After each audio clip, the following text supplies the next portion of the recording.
Halo semuanya, saya Evan Johan. Di video kali ini saya akan membahas tentang Codeverse, di mana Codeverse ini digunakan pada bahasa pemrograman C#. Oke, kita langsung aja ke materinya. Oke. Nah, topik yang akan kita bahas itu apa itu Codeverse. Kemudian komparasi antara Codeverse dan Dataverse.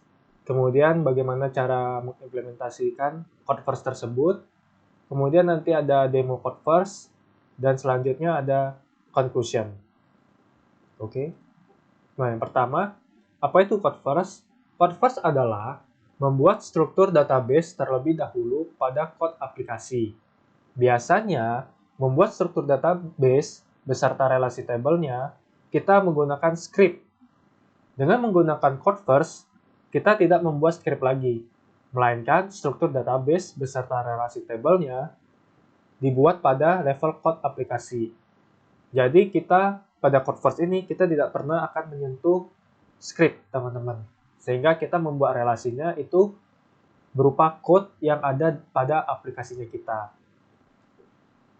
Nah, next, ini adalah komparasi Codeverse dan Dataverse. Nah, Codeverse ini cocok untuk penggunaan database baru.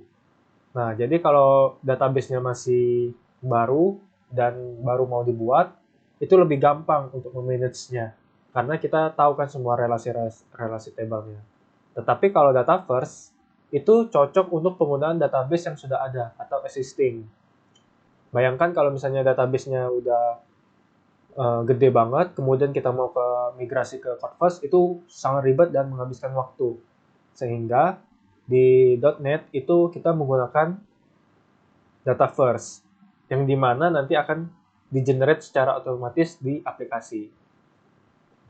Nah, kemudian Codeverse itu memiliki kontrol penuh pada database dari code untuk membuat struktur dan relasi table, yang seperti saya bilang sebelumnya, bahwa semua relasi table, struktur, misalnya varchar-nya, itu kita buat semuanya level code, di code pada aplikasi. Jadi kita mempunyai akses penuh terhadap database itu, perubahan database tersebut. Nah, sedangkan kalau di database Dataverse, itu dia mengenerate model atau entity dari database. Jadi, database yang sudah ada, itu akan di-generate modelnya atau entity-nya akan menjadi pada bagian aplikasi, jadi secara otomatis. Nah, kalau Codeverse itu memerlukan database baru untuk tes relasi table ataupun struktur hasil code yang dibuat. Jadi kalau di Codeverse kan kita nggak boleh lagi menyentuh database ya teman-teman, level database, script, atau mengubahnya secara manual di database itu nggak dianjurkan. Karena perubahannya itu semuanya akan dilakukan di level code. Nah, sehingga kita membutuhkan database baru untuk melakukan testing. Nah, nanti di database tersebut kita akan melakukan testing. Oh, apakah relasinya ini benar atau tidak? Nah, kalau benar, itu nanti kita bisa melakukan check-in. Nah, nanti script-nya nanti itu akan di-execute di luar menggunakan CI/CD. Jadi kita tidak akan pernah menyentuh environment database environment QA atau yang lain. Selain yang untuk ngetesting atau mengenerate relasi database tersebut, strukturnya. Nah, kalau di Dataverse, itu bisa memodifikasi database dan update model dari database. Jadi kita dianjurkan mengubah data itu melalui database. Misalnya nama kolom diubah. Nah, itu boleh kalau di Dataverse. Tapi kalau di level Codeverse, itu nggak dianjurkan. Begitu, teman-teman. Nah, ini implementasi Codeverse. Jadi kalau untuk di development, itu kita ada source code nih teman-teman. Nah, source code-nya ini kita membuat relasi antar table. Nah, setelah kita membuat relasinya, jadi nih relasinya. Nah, kemudian kita harus menjalankan sintak add migration bersama title-nya. Misalnya script code yang kita udah buat tadi, inisialisasi database misalnya. Ya udah, nanti pada konsol nugget-nya itu kita gunakan add migration sama nama title-nya apa. Misalkan inisialisasi database. Nah, nanti kita enter. Nah, nanti dari aplikasinya kita itu akan mengenerate file migration. Nah, file migration ini akan kita gunakan untuk mengupdate database testing. Nah, untuk di sini database testingnya kita menggunakan database sandbox. Nah, di package-nya kita tinggal melakukan update database. Nah, setelah kita lakukan update database, dia langsung berubah database yang ada di sandbox ini atau di testing ini. Nah, untuk level development itu kita tidak pernah menyentuh pada bagian database environment lain, contohnya QA ya, atau UTT. Nah, kita cukup menyentuh pada level ini saja, development. Nah, kalau sudah benar pada level testing sandbox, itu kita akan check in file migration tersebut. Nah, setelah kita check in, nanti CI/CD yang akan bekerja. Nah, di bagian CI/CD ini, bagaimana cara prosesnya? Yaitu dia akan nge-build repositorinya kita. Nah, dia build, dia cek folder migration-nya. Setelah dicek, nah nanti dia akan kita masukkan sintak .NET if migration script, di mana dia akan mengenerate migration script .sql.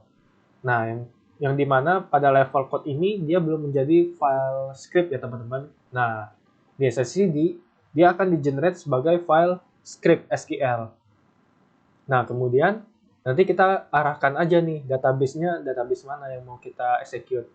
Misalkan di sini database QA.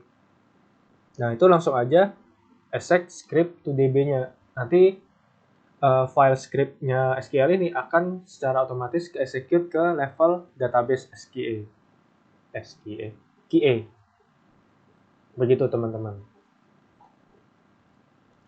Nah, kemudian demo. Untuk lebih detail kita langsung ke demo. Oke.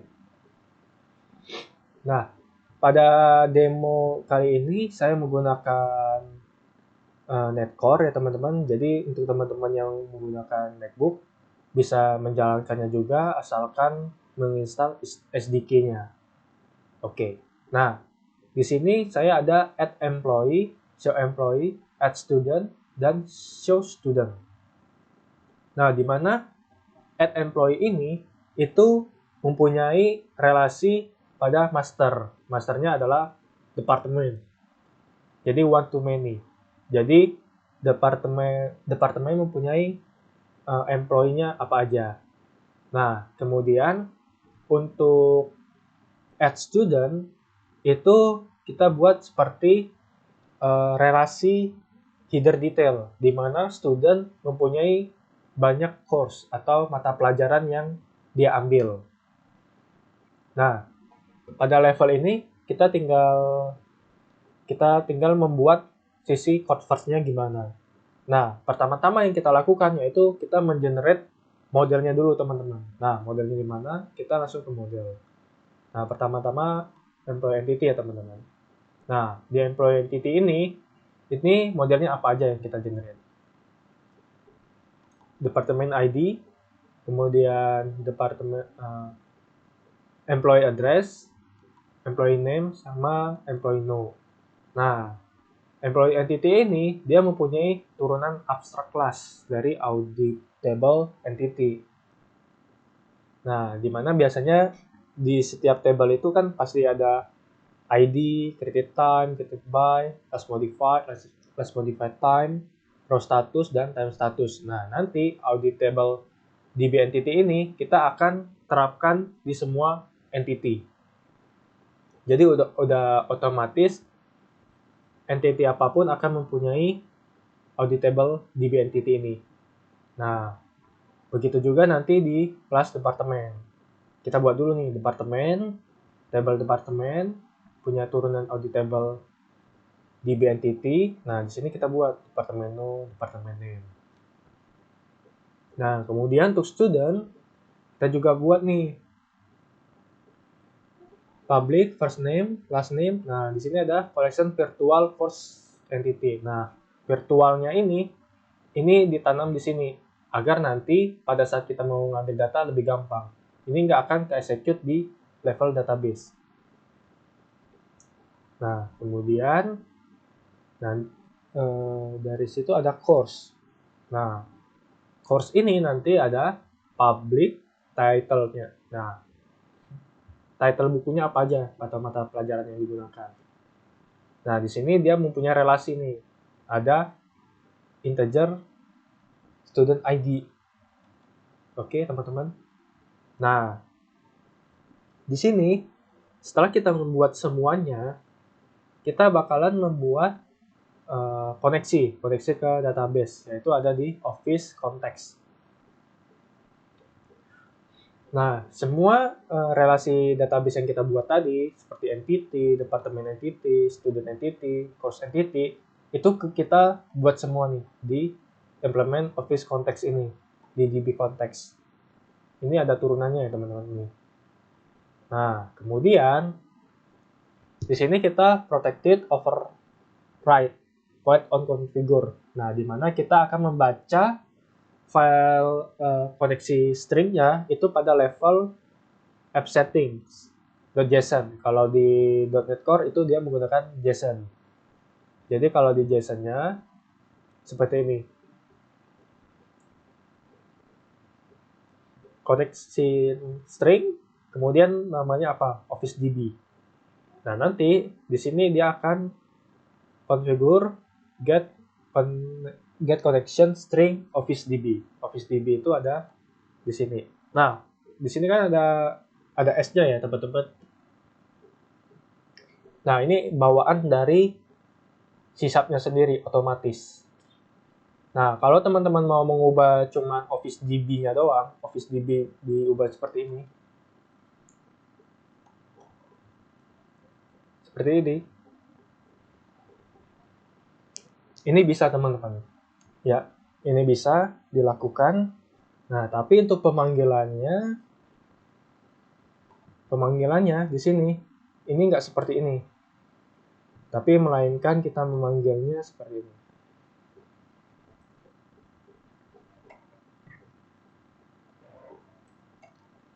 Seperti ini. Nah, nanti secara otomatis dia akan dipanggil seperti ini. Oke, kita balikin lagi. Ini juga kita balikin lagi. Oke. Nah, nanti, pada level override void on model creating ini, dia akan mengenerate semua model yang sudah kita buat. Oke, teman-teman. Nah, tapi dia akan mengenerate semua model yang apply configuration-nya from assembly. Nah, di mana from assembly ini kalau kita lihat di sini, dia ada menggunakan entity type configuration. Jadi yang punya turunan entity type configuration ini akan di-execute-nya. Nah, gimana caranya? Itu kita langsung aja lari ke configuration. Kemudian nanti di sini ada configuration base. Nah, di configuration base kita menerapkan entity type configuration. Jadi kita buat di sini abstract class configuration database. Nah, kita buat generate class entity di mana dia mempunyai turunan entity configuration entity. Nah, di mana entity entity-nya ini itu punya kelas turunan audit table DB entity. Nah, seperti yang kita lihat di semua model yang kita buat itu sudah punya turunan auditable entity.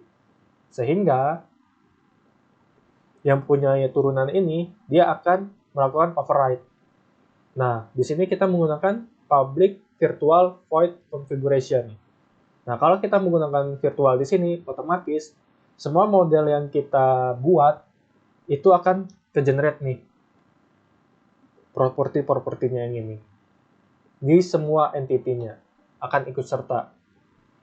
Nah, ini adalah configuration base-nya. Nah, nanti configuration base-nya ini akan kita gunakan di configuration model yang lain. Misalnya kita ke entity, employee entity.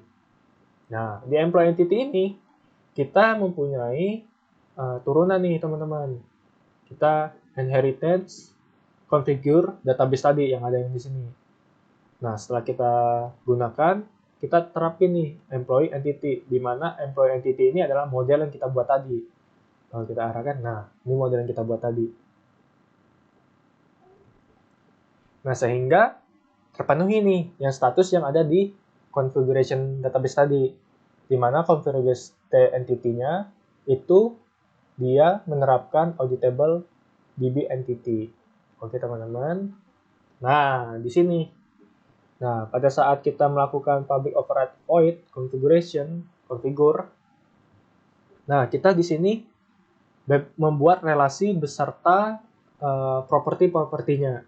Nah, contohnya di sini ada builder table. Nah, nama tablenya apa yang mau kita buat? Bebas. Kemudian hash key. Hash key ini dia adalah primary key. Nah, kemudian builder property employee no hash column type. Nah, kita set type-nya apa aja, varchar-nya berapa, 20 atau berapa. Nah, kemudian di sini dot is required. Nah, setelah itu kita juga bisa membuat relasinya teman-teman. Relasinya di dalam si employee tadi, karena dia mempunyai relasi terhadap master database kan. Nah, ini kita buat hash1 department which many yang tadi, yang departemennya. Nah, hash foreign key-nya itu adalah department ID. Department ID yang dimiliki oleh employee. Nah, ini adalah on delete-nya itu dia restrict. Jadi harus di-delete dulu yang di employee, baru nanti yang di departemen baru bisa di-delete. Nah, ini is required, permintaan. Jadi udah di-set level code semua. Nah, yang paling penting sih teman-teman harus mempelajari hubungan relasi atau configure ini. Ini yang paling penting. Nah, untuk mempelajarinya nanti saya ada kasih reference untuk di GitHub-nya. Nah, untuk sekarang kita fokus aja dulu ke sini. Nah, di sini udah varchar ya teman-teman, punya relasi ke departemennya ya. Nah, lanjut. Untuk departemennya bagaimana? Nah, sama. Kita configure lagi. Nama tabelnya apa? Nah, ini varchar sama type-nya berapa. Begitu juga dengan course. Nah, kalau course juga sama, kita buat nama tabelnya ASCII, dia varchar 100. Nah, karena student ID dia integer, ya kita nggak usah menerapkan hash column type lagi, dia otomatis udah integer. Untuk student entity-nya, itu kita kasih nama, last name, first name. Nah, kemudian course-nya, itu dia has many which one, di mana satu course itu mempunyai studentnya apa aja. Nah, jadi kalau di sini kita kelihatan kalau satu student itu memiliki banyak course. Oke teman-teman, jadi ini seperti header detail. Oke teman-teman. Nah, bagaimana cara mengeksekusinya? Nah, kita lihat di sini. Nah, seperti yang di sini, kita punya source code, kemudian kita generate, kemudian kita update. Oke teman-teman. Nah, anggap aja ini kita lagi di development. Nah, configure-nya udah jadi semua nih teman-teman. Nah, sehingga, kita lihat dulu di SQL kita. Nah, di level SQL ini, untuk di database, oh ini udah ada yang kemarin, kita delete dulu ya teman-teman. Oke, hilang. Jadi enaknya Code1st ini, kita tidak usah lagi meng-backup structure yang ada di database. Nanti kita bisa mengenerate secara otomatis. Nah, ini kan kosong ya teman-teman. Kita balik lagi ke Code1st. Nah, setelah kita selesai semua, buat structure-nya, relasinya, itu kita tinggal panggil aja nih. Yang tadi kita pertama-tama kita lakukan adalah add migration. Kemudian title-nya initial database. Oh, salah.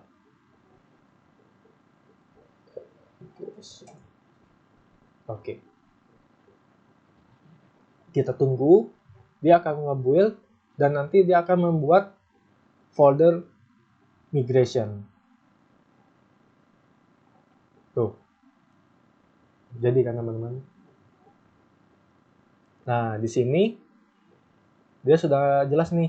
Nih, dia akan meng-create departemen, student, employee, beserta juga dengan relasinya, foreign key-nya. Nah, oke. Nah, ini udah jadi semua nih teman-teman. Nah, bagaimana kalau relasinya sudah jadi, kita mau update nih ke database. Nah, tadi kan database-nya kan masih kosong nih ya teman-teman. Nah, kita kalau untuk di level development, kita tinggal update database. Nah, nanti file yang ada di migration ini akan di-execute. Nah, udah jadi ya teman-teman. Initial database, kita lihat ke database. Refresh. Nah, udah jadi nih teman-teman. Office DB, tabelnya, sama employee. Nah, kalau kita lihat, di desain udah ada, udah benar sesuai yang kita inginkan. Nah, kita cek relasinya. Nih, relasinya foreign key, di mana primary key-nya itu adalah departemen dan foreign key-nya adalah departemen ID. Nah, ini udah sesuai semua ya teman-teman. Nah, di sini ada if migration history. Ini untuk apa? Ini untuk melakukan pengecekan apakah file yang sudah kita check in itu dieksekusi lagi nggak. Nah, seperti ini. Ini kan inisialisasi database. Nah, dia akan mengeksekut yang ini nih. Nah, dia cek ke history sini. Di migration story ini sudah ada belum nama file tersebut. Kalau sudah ada, itu tidak akan di-execute lagi. Nah, bagaimana caranya kita tahu itu akan dieksekusi lagi atau enggak? Nanti itu akan dipelajari di CI/CD, bagian CI/CD. Untuk sekarang, kita cek dulu relasinya untuk student. Oke, sesuai yang kita harapkan. Kemudian kita ke relasi, oke.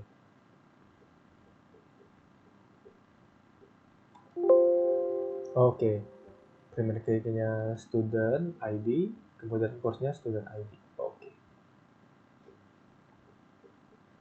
Nah, untuk sampai sini, untuk level development udah selesai teman-teman.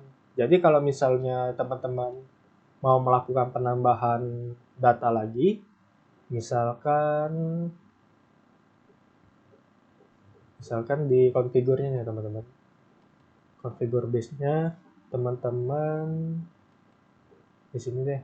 Ini first name-nya kita ubah menjadi 30 ya.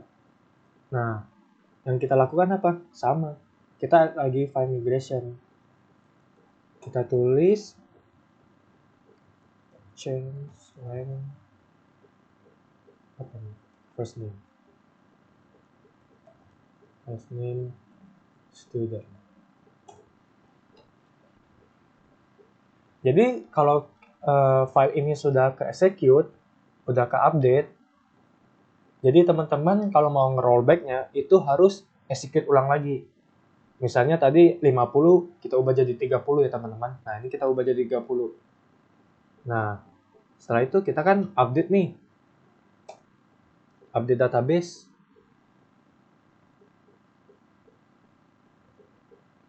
Nah, otomatis di sini itu juga sudah berubah. Kita refresh.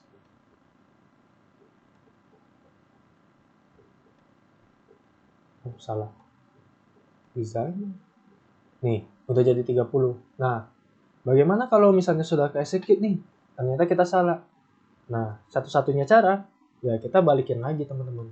Di configure ini, kita balikin lagi 50. Kemudian, di sini kita execute lagi. Rollback misalnya.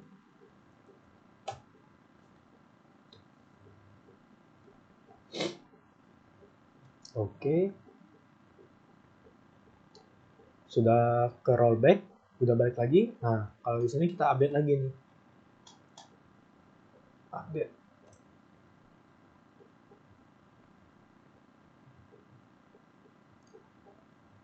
Oke, sukses. Kita lihat lagi ke database. Kita refresh dulu. Oke, udah balik lagi. Jadi kalau untuk masalah rollback-nya, kita tinggal rollback aja yang ada di code tadi. Oke.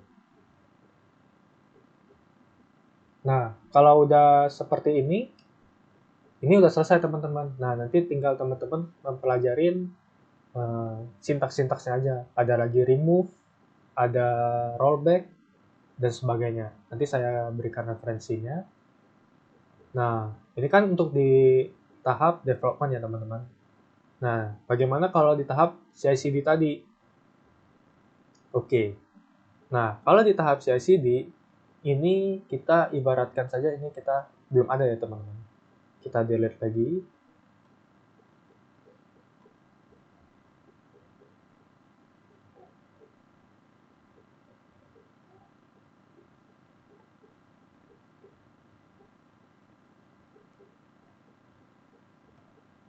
Apa kita pakai enggak kan? Oke.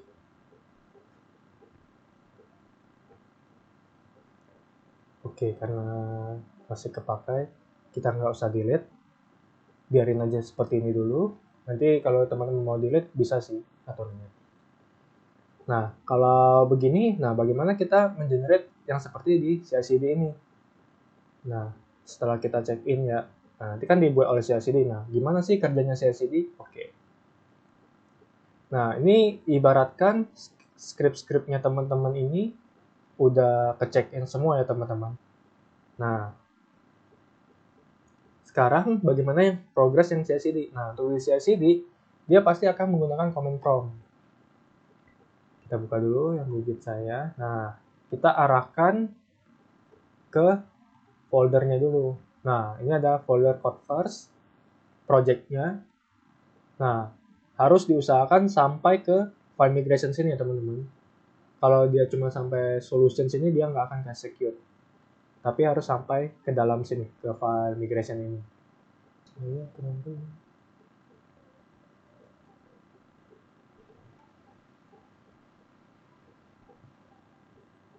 Sini.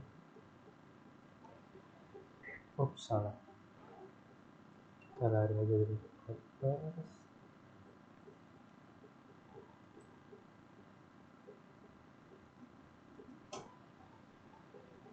Kenapa dia?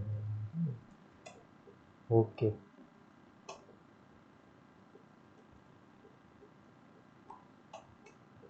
Nah, dia udah lari ke sini. Nah, udah lari ke corpus ini ya teman-teman. Nah, nanti kita tinggal panggil ininya. .net ini. Script.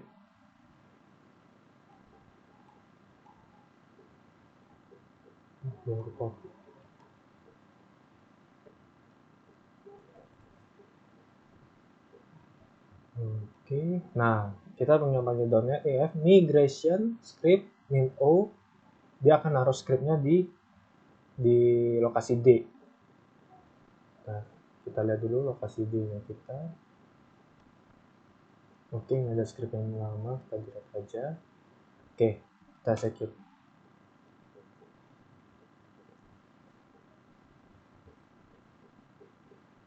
Oke, dia akan nge-build lagi seperti biasa. Nah, kalau udah sukses dan nah di sini nah ke-generate nih teman-teman scriptnya. Nah, script ini nanti ini yang akan di-execute teman-teman. Di-execute di sini. Nah, nanti ini yang akan di-execute. Nah, kenapa tadi saya bisa if migration history ini kepakai? Karena di sini dia scriptnya bisa if not exist. Seperti ini. Kalau udah ada, nggak akan di-execute lagi. Nah, semakin banyak file migration-nya yang ada di sini, ini bakalan script-nya yang tadi itu bakalan jadi banyak, teman-teman. Yang ini makin numpuk ke bawah. Nah, bagaimana cara mengatasinya? Nah, cara satu-satunya sih untuk sekarang menghapus file migration ini, 3 file migration ini. Ini dihapus, tapi jangan menghapus konteks model snapshot, karena model konteks snapshot ini adalah cerminan dari yang ada di database. Jadi kalau misalnya ini teman-teman delete juga, itu bakalan berubah juga. Akan mengexecute ulang lagi, begitu. Jadi ini dibiarkan saja, cukup yang inisialisasinya aja yang dihapus. Misalkan ya teman-teman, saya delete. Nih, kan udah saya delete nih. Saya misalkan di course saya ubah nih jadi 200. Chainless course.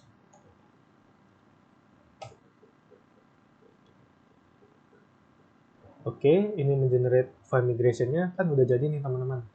Nah, bagaimana untuk ngebuktiin dia nggak akan ke-generate lagi kan? Yang tadi, ya udah kita ke command prompt tadi.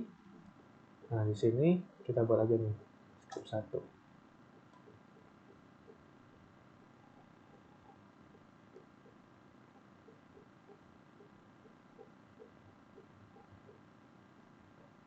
Oke, build start. Oke, selesai. Nah, ini ada script 1, teman-teman lihat aja. Nih, cuman file migration yang ada di situ aja yang akan di-execute-nya. Begitu. Jadi ini lebih aman nih. Ini kan tadi kita ubah jadi berapa ya? Di quote first-nya kita ubah jadi 200 ya. Ya udah. Untuk di sininya, nah nanti kita tinggal lagi ini kita execute. Row expected 1. Tinggal ke course. Kita cek. Jadi 200. Nah, kalau misalkan nanti di sisi development, ya udah, oh salah, ya udah kita balikin aja lagi nih. Kita balikin 100 lagi. Kita save. Kita buat dulu file migration-nya. Rollback course misalkan.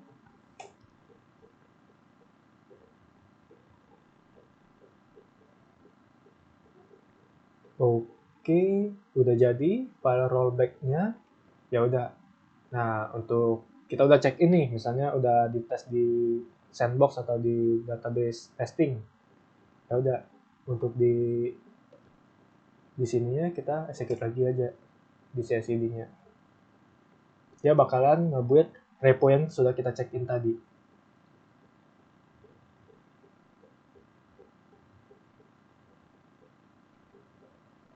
Oke, selesai. Kita lihat file script-nya. Oke.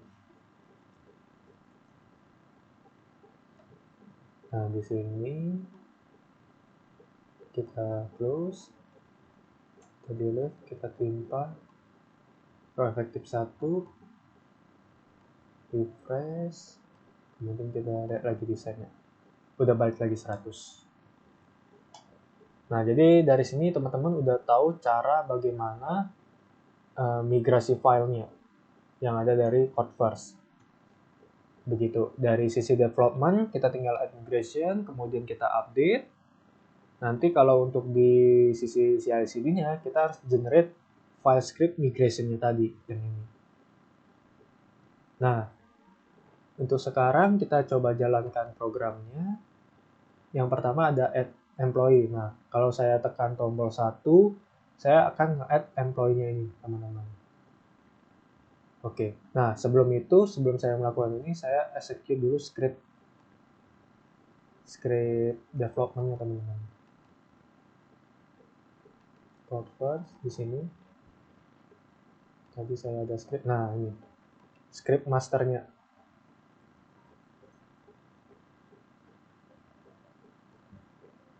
Oke. Kita execute. Oke. Udah ada 3.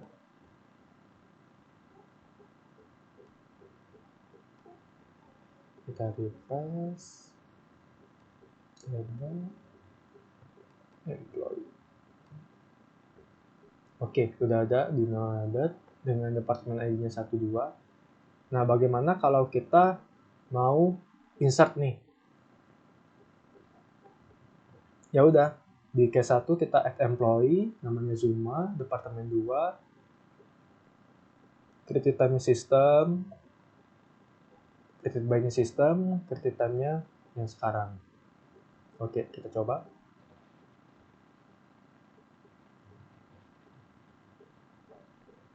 Oke, kita tekan 1.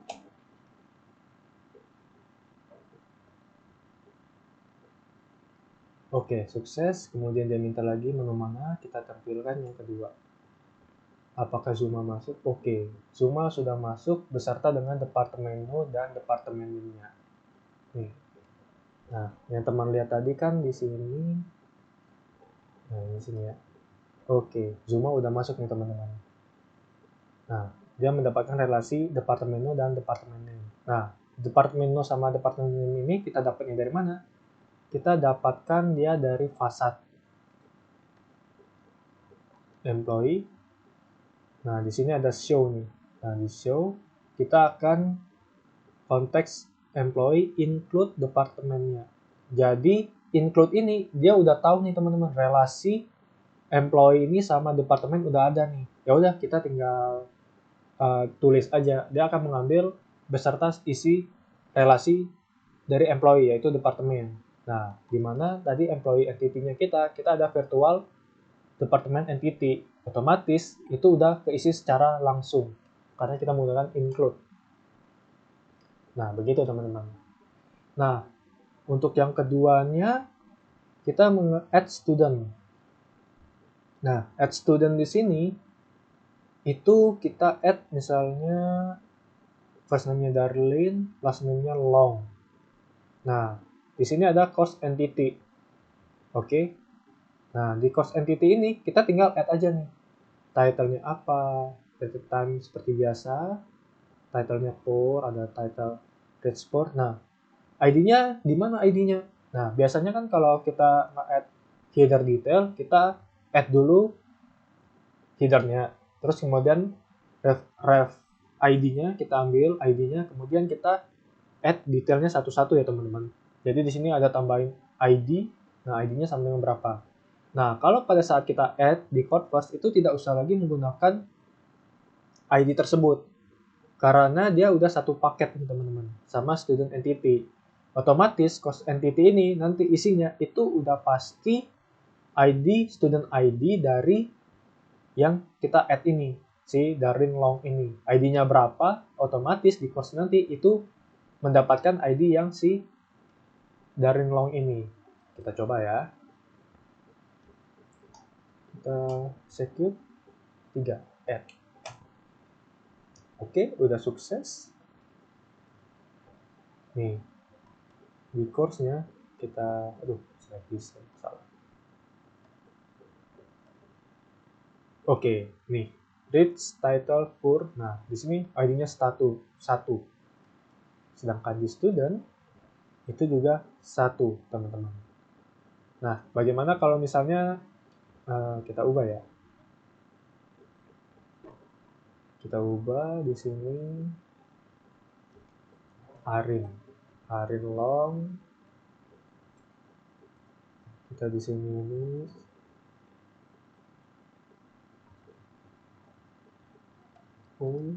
kita ubah biar lebih tahu. Misalnya seperti ini. Oke, kita save. Kemudian kita jalankan lagi. Kita add student lagi. 3.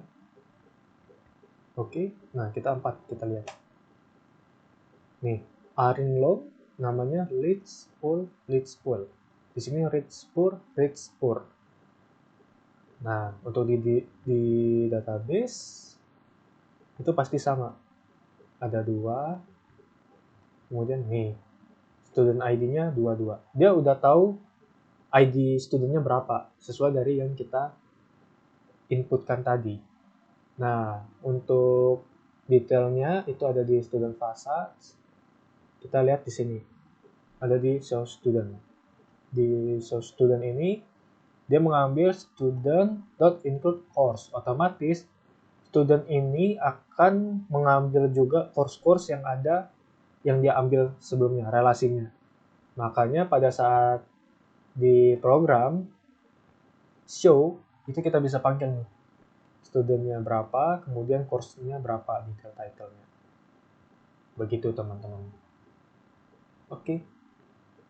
Nah, untuk code first udah cukup detail yang saya jelaskan. Mungkin teman-teman bisa explore lagi teman-teman. Nah, di sini saya udah ada masukkan di GitHub-nya, di GitHub saya. Teman-teman boleh akses. Ini ada code first example. Nah, di sini udah saya jelaskan bagaimana cara installnya. Nah, kalau misalnya teman-teman baru menginstal Visual Studio, itu dia membutuhkan install package ini, Entity Core Tools, biar dia bisa melakukan sintaks add migration, update database.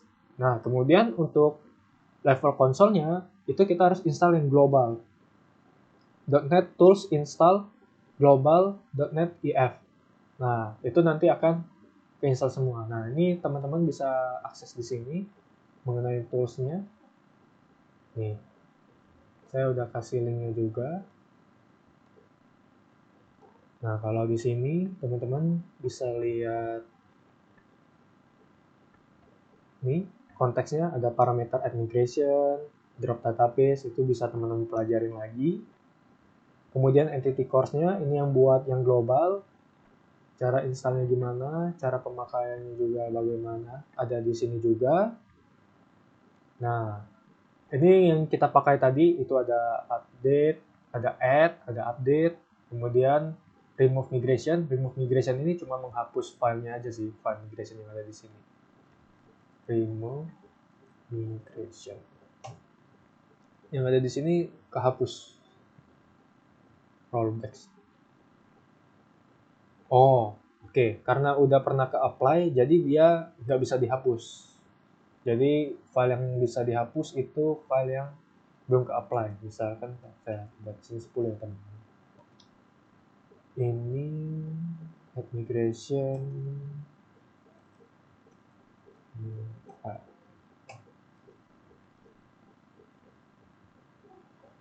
Di build, kita generate. Nah, kemudian di sini kita remove migration.